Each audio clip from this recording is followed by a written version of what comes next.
안녕하세요. CNA 은술입니다. 오늘은 초등학교 1학년부터 6학년이 읽으면 좋을 책들 가져왔는데요. 우리 선생님들과 함께 얘기 나눠보면서 소개해 보도록 하겠습니다.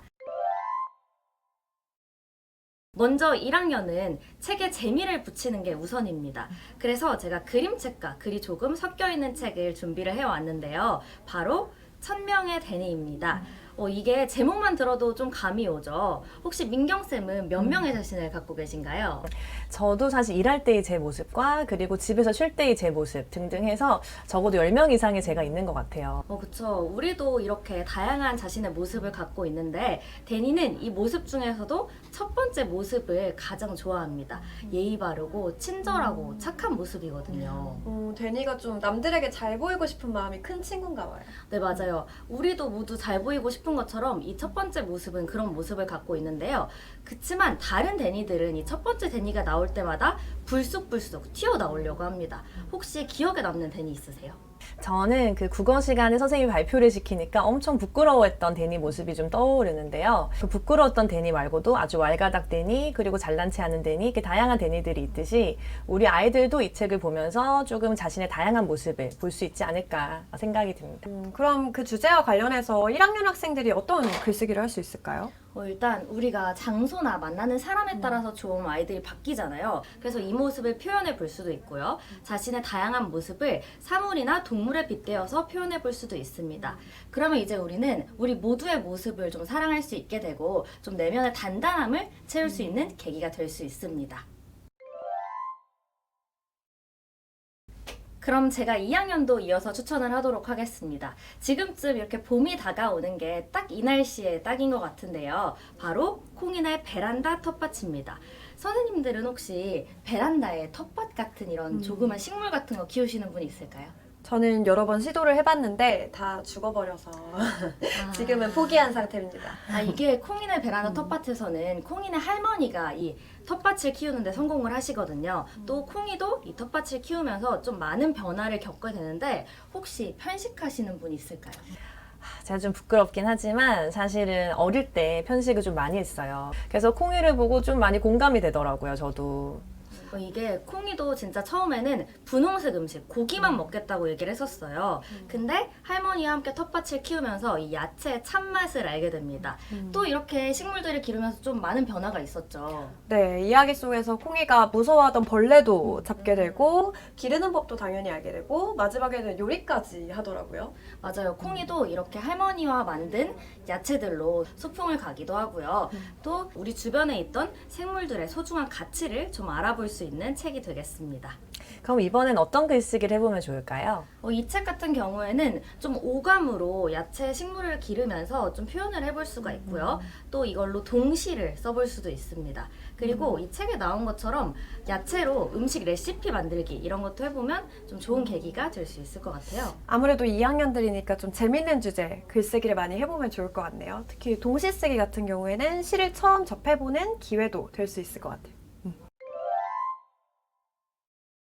네, 다음으로 3학년 선정도서에 대해서 이야기해 보겠습니다. 3학년 선정도서는 아이들이 공감할 수 있는 이야기를 가져왔는데요. 바로 우리 집 물건 괴물이라는 책입니다. 이 책을 한 문장으로 소개하자면 너희 집은 물건이 주인인 것 같아 라는 문장인데요. 혹시 유나쌤은 물건이 주인인 것 같은 좀 주객 전도된 기분을 느껴보신 적 있나요? 있죠. 제가 택배를 너무 많이 시켜서 제 방이 가득 택배로 찼던 적이 있어요. 그래서 그때 이 방 주인이 전지 택배인지 모르겠더라고요. 네, 이 이야기도 물건 때문에 벽이 안 보일 정도의 집에 살고 있는 나중이네 가족이 주인공입니다. 나중이 같은 경우에는 쓰레기를 너무 많이 모으고 또 관리는 잘 못하고 이래서 쓰레기 대장이라는 별명이 있을 정도입니다. 그럼 나중이네 가족 이야기라고 하셨으니까 나중이 말고 다른 가족들도 뭔가 문제를 겪고 있나 본데요? 네, 맞습니다. 나중에 엄마는 홈쇼핑 중독이고요. 아빠는 얼리어답터셔서 최신 기기들을 모으고요. 또 누나는 화장품을 모으고 있어요. 우리 학원 아이들이라면 어떤 물건을 좀 모을까요? 제가 좀 봤는데 아이들이 그렇게 그 아이돌 포토카드 있잖아요. 그거를 막 이렇게 챙겨오더라고요. 맞아요. 거의 앨범을 채울 정도로 모으고 있는 친구들도 있더라고요. 그래서 이렇게 물건을 계속 모으다 보니까 나중에 내 집에 놀러온 친구가 너희 집은 물건이 주인 것 같아. 이런 얘기를 하게 되는 거죠. 그래서 그날 밤에 나중인의 가족들은 물건들이 자기들이 주인이라면서 나중인의 가족을 쫓아내려고 하는 그런 무서운 상황을 겪게 되고요. 낮이 된 후에는 나중인의 가족들이 정신을 차리고 물건들을 벼룩시장에 갖다 팔게 됩니다. 근데 이때 벼룩시장에 갖다 팔아서 번 돈이 무려 99만 2,500원이었어요. 저도 물건 좀 팔고 싶은데요. 그럼 일단 이 주제 자체가 좀 우리 사회 현상과 관련이 깊은 주제다 보니까 글쓰기도 그런 내용으로 좀 쓰면 좋을 것 같은데요. 말씀하신 것처럼 우리 사회에 너무 많은 물건이 만들어지고 있고 또 버려지고 있기 때문에 아이들이 자신의 삶 속에서 이런 문제를 찾아보고 반성하고 또 해결하는 문제 해결 구조의 글을 써볼 수 있겠습니다. 4학년은 2월부터 4월까지 다양한 분야의 책을 읽고 다양한 종류의 글쓰기를 하는 프로그램을 진행을 하고 있는데요. 그 중에서도 꼬불꼬불 나라의 환경 이야기라는 책을 소개드리려고 하는데요. 이 꼬불꼬불 나라의 무슨 이야기 시리즈가 여러 권 지금까지 출판이 됐는데요. 혹시 몇 권 출판되었는지 맞춰보시겠어요? 한 7권? 거의 2배 정도 되는 12권이 출판이 되었어요.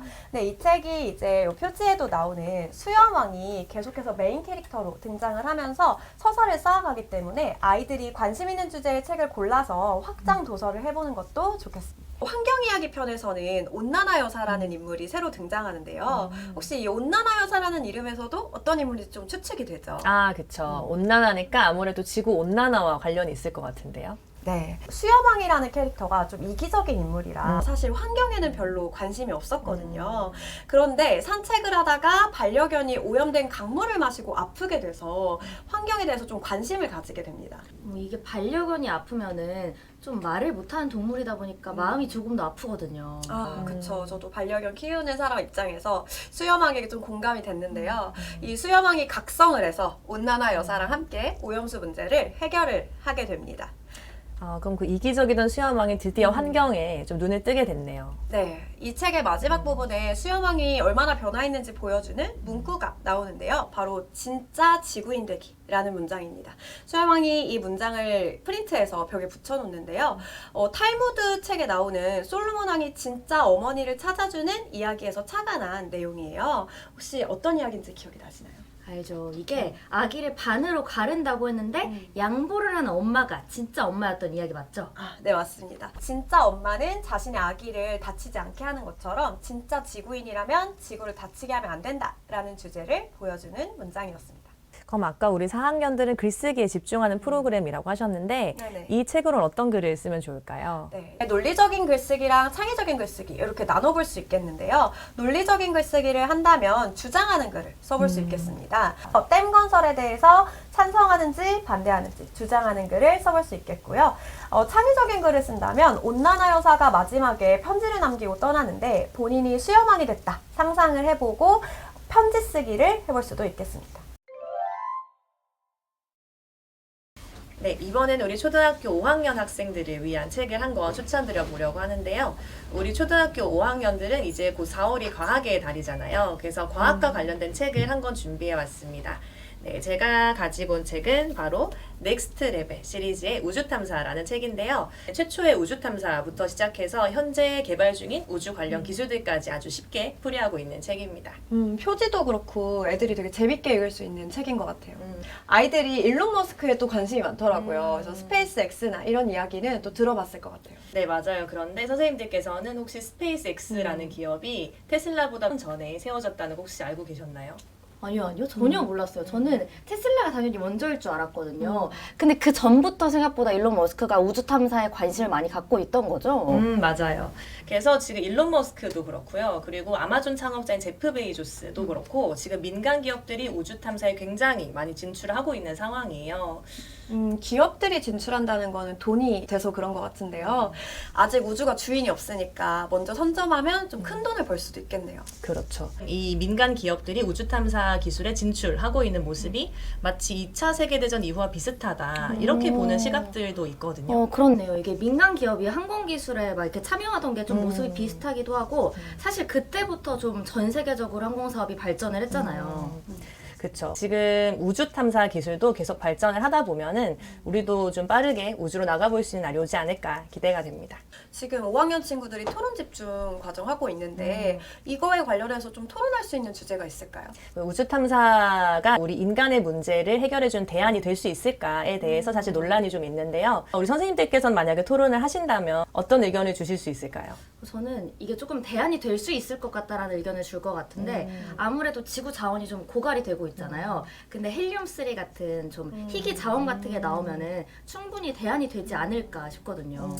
아, 근데 한편으로는 일론 머스크가 맨날 화성 간다 이야기를 하는데 현실적으로 좀 힘들지 않을까라는 생각도 좀 들어요. 우리 실제 토론을 할 때도 이렇게 찬성 반대가 굉장히 극명하게 갈릴 수 있는 주제다 보니까 수업 중에 학생들이 토론하는 모습도 굉장히 기대가 됩니다. 그럼 마지막으로 우리 초등학교 6학년들의 책도 한번 소개해 보려고 하는데요. 우리 초등학교 6학년들도 과학과 관련된 책을 한 권 가지고 와 봤습니다. 제가 고른 책은 바로 복제인간 윤봉구라는 시리즈인데요. 이 중에서도 일단 1권을 가지고 와 봤어요. 그래서 우리 선생님들께서는 만약에 내가 복제인간이다 라는 걸 알게 되셨다면 어떤 기분일 것 같으세요? 저는 이게 내가 인간인지 아닌지 되게 헷갈리기도 하면서 좀 무서울 것 같기도 하거든요. 그래서 이 책은 이제 봉구가 초등학교 5학년이에요. 그래서 초등학교 5학년들의 시선에서 볼 수 있는 복제인간의 모습을 좀 재밌게 풀어내기도 하면서 그리고 인간 복제에 대해서 과연 우리가 허용을 해도 될까라는 좀 윤리적인 문제도 한번 토론을 해볼 수 있는 책이라서 좀 추천을 드리고 싶습니다. 네, 정말 복제 인간이 가능하다면 의학적으로 도움도 많이 되겠지만 또 인간의 존엄성에 대한 문제도 있을 것 같네요. 네, 그러면 이 책을 읽고 토론을 하고 나면 좀 글쓰기 주제도 다양해질 것 같거든요. 맞아요. 토론 후에 인간 복제에 대해서 자기 입장을 논설문으로 정리해보는 것도 좋고요. 그리고 이 책이 또 소설책이다 보니까 과연 인구가 이 이후에 어떻게 살아가게 될지를 좀 상상해서 써보는 글쓰기도 추천드립니다. 지금까지 1학년부터 6학년까지 어떤 책을 읽으면 좋을지 그리고 읽고 나서 어떤 글쓰기를 하면 좋을지 이야기를 해보았는데요. 참고하셔서 아이들 지도에 도움이 되었으면 좋겠습니다.